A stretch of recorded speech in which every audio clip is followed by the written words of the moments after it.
My name is Jennifer Campbell, known in Sydney as Campbellstein. The Campbell from my father, who is Scottish, and the Steen from my mother, who is Jewish. I wish my husband Lance and daughter Sophie could be with you all to celebrate Dad's extraordinary life. However, COVID quarantines and travel restrictions have prevented us from doing so. To quote Abraham Lincoln, in the end, it's not the years in your life, but the life in your years that count.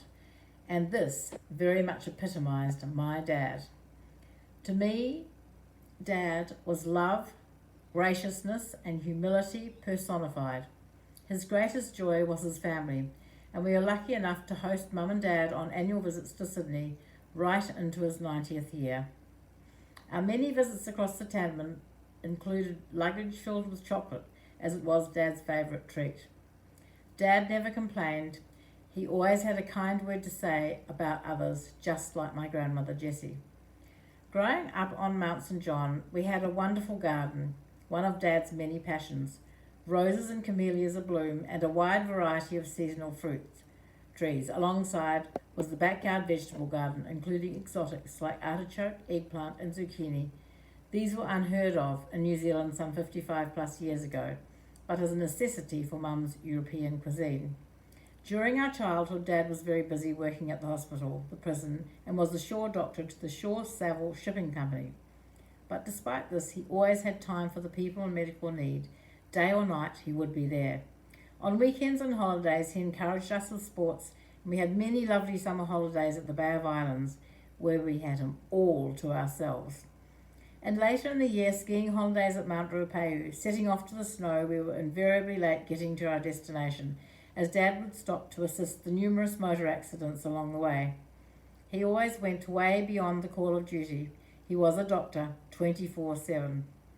Mum and Dad often entertained overseas guests, visiting specialists and family members of patients recuperating from the ships. We had an eclectic mix of interesting guests, some of whom became lifelong friends.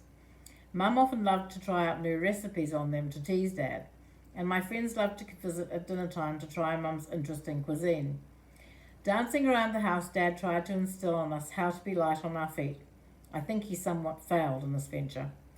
We often came home from school to find a flagon of wine or a box of fruit sitting on the front doorstep from grateful patients, or those who paid in produce. Later, Dad made it his office practice home-based. This sometimes frustrated Mum, as he would give patients the time they needed, often 1 to 2 hours. None of them timed visits doctors often have today. Dad's strong religious beliefs led him to read us Bible stories most weeknights. If he didn't want to listen, we just called Mum, who thankfully reminded him we had school studies to attend to.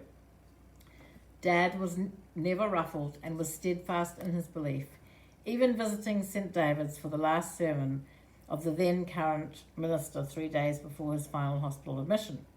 We were often rebellious children, but although Dad was firm, he hounded us with love and patience, often with a twinkle in his eye. He mellowed over the years. From a very strict dad, he became an adoring grandfather. Dad had many joint operations in later life. He used to call himself the Bionic Man. It never stopped him from exercising, though.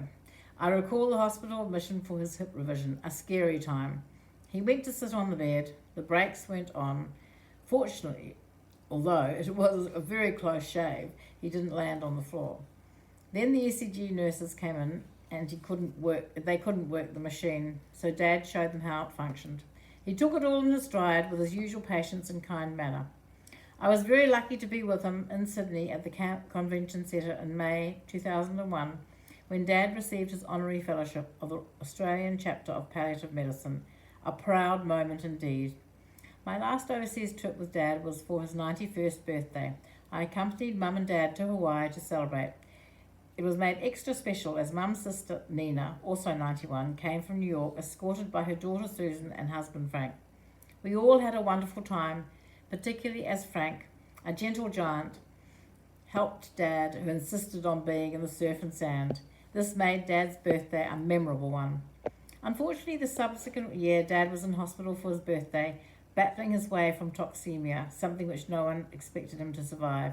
With Dad's typical persistence, zest for life, and drive, he overcame his illness to come home to be with his beloved our mum. Dad was a true example to us all, and his gifts of love and generosity of spirit are the most precious gifts he gave us. We will miss your wicked sense of humour, Dad, the twinkle in your eye, and late afternoon gin and tonics. Your quick-witted retorts that let us know you had been quietly observing those around you. Our daughter Sophie remembers her grandpa for his unconditional love and positive outlook on life, and his unwavering adoration for her grandmother. She will miss their walks together in the park and common love of photography, and sharing the enjoyment of having ice cream at the beach. I would like to finish with Pearl Buck's quote: "The secret joy in work is contained in one word: excellence. To know how to do something well is to enjoy it." In my mind, this is how Dad approached life, with distinction.